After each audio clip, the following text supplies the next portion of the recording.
K? You should start on the K, do that, and then put this on this. Okay. I'm going to start on the K with the perm, then the framework, and then that's going to be on K. What is framework? Okay. Yeah. Yeah. He answered Jettleson, which I thought was the beginning of framework. That's what I So thought. where are you?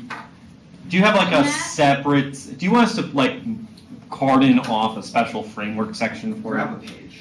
Okay, Okay. that might make life easier. And then the So it's perm framework. then solvency, and then the advantage.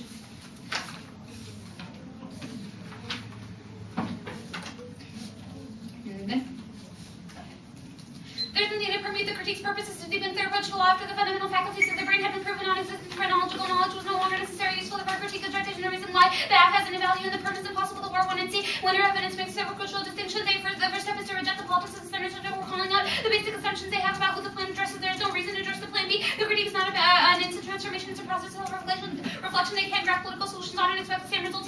They cannot resolve the emptiness of the law by combining with the criticism. Their perm is attacked to avoid the implication of a critique, and that their study of law is meaningless. They aren't a stepping stone, not anything that there's no net benefit to the permutation. Schlag 96. It is one thing never construct a right thing, meaning that it's quite another in front of an absence or lack of truth and evidence, and thus it's the authoritative source. Disagreements in American law virtually never frame as ontological question that, but instead as technical normative or epistemic questions. If the deficit lies in the authoritative sources themselves, then there's not much that can be done. American law serves to shuttle depths and challenges away from the ontology of law preferably that technical questions very often normative and necessary epistemic inquiries, but always away from the ontological inquiry. And the perm comes with an already established political code. They're convinced that the plan is a good idea, would prefer as the response to the critique. The problem is that it's not there. We can just fix it. Form controls the intellectual content that results they can't escape. It's Schlag 91. Recognizing the problem, this subject is not simply a question of resolving a particular kind of error. Addressing the problem begins with the recognition of sort of subject formation we have been constructed to be. One is that when the systematically reproduces the classical social instances, these subjects can constantly replicate the unveiled paradigm, and subject formation does not cannot be recognized with our conventional representation of the political or the jurisprudential field of the politics of form shapes systematically like the kinds of subject formations we have been constructed to be in the politics form that has been constructed to us to become those subject formations. And we do have a specific linkage to their reliance on the subject who doesn't exist as the perm doesn't escape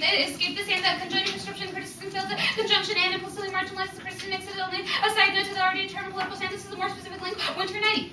The implicit question of what are we to do seems straightforward enough. I begin to focus on the end and the way it both mediates and holds apart the words that flank it. This disjunctive and suggests therefore that the problems are the quite substantial risk that the two will not talk to each other. A simple conjunctive and has already driven a wedge between law from theory and lists that are on the outside, trying to get back into relations between theory and practice. Appears unformidable problems that we, as liberal to left legal academics, would like theory to work as a check on to current practice of conservative constitutional decision making.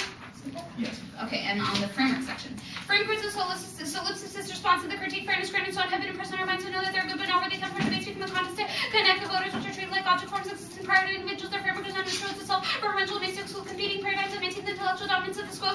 Schlag 93. Extremely intelligent people construct elaborate structures and then try to rationalize these structures. These schemes turn out to be something called theory. It is extremely difficult to dispute the validity of these rationalization programs because self-referential rationalization is obscure. Most of the reference from these programs are constructed with that authorizing legitimate construction of new non-conforming views that are their relegation to the oblivion of the external purpose perspective. How could these rationalization programs go wrong? And they're going to say, consider whether the case here before valuing the impact. But this assumes that the voter objects they invoke are already legitimate control, which is self-referential term we identified about putting standards above criticism, convinces debaters to reliance in social fields change. So the politics of arguing position would engage outside system levers of power making activity itself. Back to the Schlag of 3. The argument room is a place where academic advocates argue passionately about law and politics, but no one outside pays much attention to what goes on inside.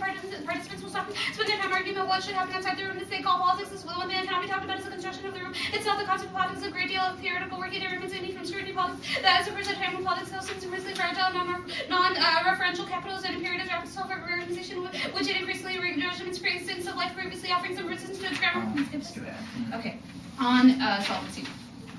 They say that their attack is going to happen fast, but hyperspace is coming in 2012. That's why we need to die before then. McKenna, 84. What is happening to our world is the ingression of novelty turns with the whitehead cosmos, progress into titan gyre. Everything is flowing together. The autopoietic lapses, the alchemical somatic of time follows when everything flows together from the way the gyre is hiding. I predict that congress will occurs in around 2012. Idea will be the inner space. Its species into hyperspace will appear to be that in physical loss accompanied by the release of the mind into the imagination. History is a shockwave of eschatology as close to distance with the eschatological object. The reflection that is throwing off to resemble more and more the thing itself in the final moment. Then typical stands revealed of the mysteries and all its nakedness and nothing else exists but what is innocence. It can safely scarcely and nevertheless it is the current joy of future is intimacy and anticipation of it. And our argument is that our bodies are merely shadows of our hyperspatial entities. Death is not bad. It is the freeing of our true selves. We have evidence that says that we are not purely biological entities. They don't have any evidence that says that we are in. Understanding advocacy as politics or shallow understanding of the world and actively excludes competing viewpoints, making it anti-intellectual, which prevents the psychedelic vision McKenna calls for Law 96. This erasure of perspective produces intellectually flat, legally nervous, contemporary legal thinkers clearly have their own set of magic words, which is then uttered and reduced even the most powerful legal minds displays of respectful worship, and also submission to the same. Rather bizarre, the widespread confusion that enables legal thinkers to believe that virtue of advocating to the same themselves engage in an enterprise that is good. The identification with the figure of the judge is an intellectual betrayal because the judge cannot speak the treatises to be beholden to be erratic that are pervasively anti-intellectual, that the destructive and intellectual endeavor.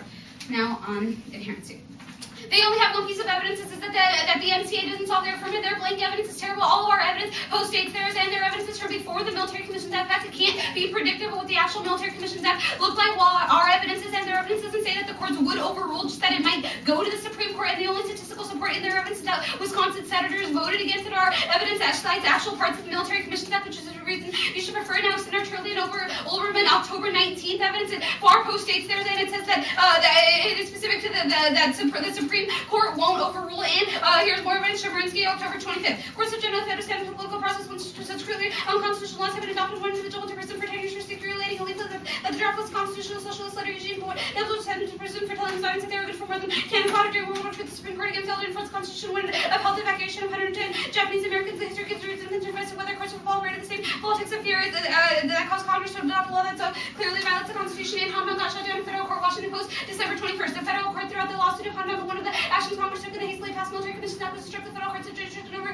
such lawsuits, including those that were already pending under that. Many other important cases will probably be thrown out, and they extend all of our other pieces of evidence. They're more qualified than theirs. They're from the legal director of the Center of Constitutional Rights, and they're from constitutional lawyers and professors, which are better than theirs, which is just from a staff writer and only cites the statistical support of two senators.